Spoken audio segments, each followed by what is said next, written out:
ఆకాంక్షిస్తుంది. ఈనాడు CPM party ఈ రాష్ట్రంలో పరిమితంగానైనా ఈ సమైక్యాంధ్ర పార్టీతో మరి పొత్తు కుదుర్చుకుని నైవేద్యం అన్ని వసతులు మరి పెరగాలి ఆ విధంగా ఆకాంక్షిస్తూ మరి వాస్తవంగా ఇక్కడ ఉన్నటువంటి గ్యాస్ నిక్షేపాలని మనం ఉపయోగించుకున్నట్లయితే బయటికి తీసుకొచ్చేటటువంటి ఖర్చును మనం ఉపయోగించుకున్నట్లయితే 100 రూపాయలకి ఇంటింటికి సిలిండరు అందించవచ్చు. 100 రూపాయలకు అందించడమే కాదు, ఈ రోజు ఇంటికి వాటర్ పైప్ లైన్ ఎలా వేస్తున్నామో గ్యాస్ పైప్ లైన్ ద్వారా గ్యాస్ సిలిండర్లతో సమస్య లేకుండా అత్యంత చౌకగా గ్యాస్ ని అందించగలిగే వనరు కూడా ఉంది. కానీ ఈ రకమైనటువంటి ఉద్దేశం ప్రభుత్వానికి లేదు. పైగా ఈ సహజ వనరులన్నీ ఈ గ్యాస్ నిక్షేపాన్ని ప్రైవేటు వ్యక్తులకి కట్టబెట్టేటటువంటి ఒక కుట్ర సాగిస్తూ ఉన్నటువంటి ఫలితంగానే దానికి టీడీపీ వైసీపీ లాంటి పార్టీలు మద్దతు ఇస్తున్నటువంటి ఫలితంగానే ఈరోజు గ్యాస్ కరువుని భారాన్ని మనం భయాల్సి వస్తుంది.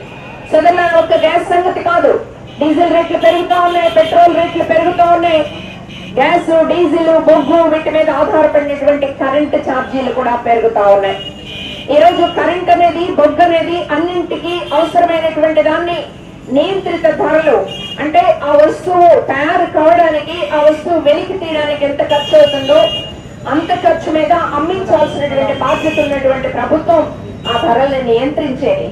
కానీ దుర్మార్గమైన విషయం, చాలా మంది ప్రజల దృష్టిలో లేని విషయం, పత్రికలు టీవీ ఛానల్స్ చెప్పినటువంటి విషయం ఏమిటి అంటే ఎన్డీఏ ఈ రోజు బీజేపీ మోడీ నాయకత్వంలో ఏదైతే మేము అధికారంలోకి వస్తామని చెప్తున్నారో ఆ టీడీపీకి ఈ రోజు తోడు దొంగలా ఉన్నటువంటి బీజేపీకి తోడు దొంగలా ఉన్నటువంటి టీడీపీ ఈ రెండు కలిసి ఉన్నటువంటి అధికారం చలాయించిన ఎన్డీఏ ప్రభుత్వం నియంత్రిత ధరల విధానాన్ని, ధరల్ని కంట్రోల్ చేసేటటువంటి విధానాన్ని ఎత్తేసి ఈ ధరల్ని మార్కెట్ రేట్లకు అనుగుణంగా పెంచడం అనేటటువంటి చట్టాన్ని తీసుకొచ్చినాయి.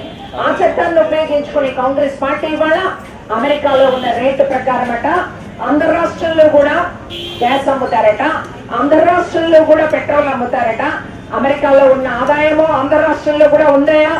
అక్కడ డాలర్కి 60 రూపాయలు వస్తే గంట పనిచేస్తే $10 ఇచ్చే పరిస్థితి ఉంది, గంట పనిచేస్తే 600 ఉంది. మనకు కూడా గంటకు 600 ఉంటే మనం కూడా వాళ్ళు ఇష్టం వచ్చినట్టు రేట్లు పెంచితే ఆ రేట్లకు కొనుక్కుందాం. సోదరులారా, రోజంతా కష్టపడిన 600 వస్తాయా మనకి?